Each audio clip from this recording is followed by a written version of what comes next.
এই বিশ্ব রোডের পথসভায় আমরা যেন তেন কোনো নির্বাচন চাই না। বাংলাদেশে বিভিন্ন জায়গায় ইদানিং রাজনীতির নামে যে অপকর্ম আর উৎপাত আমরা লক্ষ্য করছি, আমরা সংশ্লিষ্ট দলগুলোকে বলবো সাবধান হন, নিজেদেরকে সামলান, নইলে জনগণই আপনাদেরকে সামলিয়ে দেবে ইনশাআল্লাহ। আগামীতে যে কোনো ফ্যাসিবাদ, নূতন পুরাতন বুঝি না, এই ফ্যাসিবাদের বিরুদ্ধে আমাদেরকে কঠোর প্রতিরোধ গড়ে তুলতে হবে। এই প্রতিরোধের জন্য দেশবাসীকে প্রস্তুত থাকতে হবে ইনশাআল্লাহ।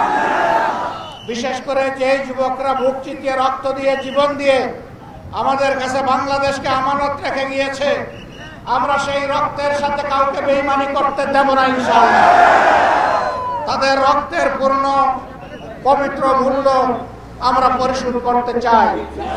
আমরা চাই এই ধরনের রক্ত যেন এই জাতিকে বারবার দিতে না হয়। তো মেঘ যত ভারী হোক, সূর্যকে আটকায় রাখতে পারে না। আগামীতে বাংলাদেশে মুক্তির সূর্য উঠবে ইনশাআল্লাহ। ন্যায়, ইনসাফ এবং কোরআনের আইনের ভিত্তিতে উঠবে। এই লড়াইয়ের জন্য তৈরি আছেন আপনারা?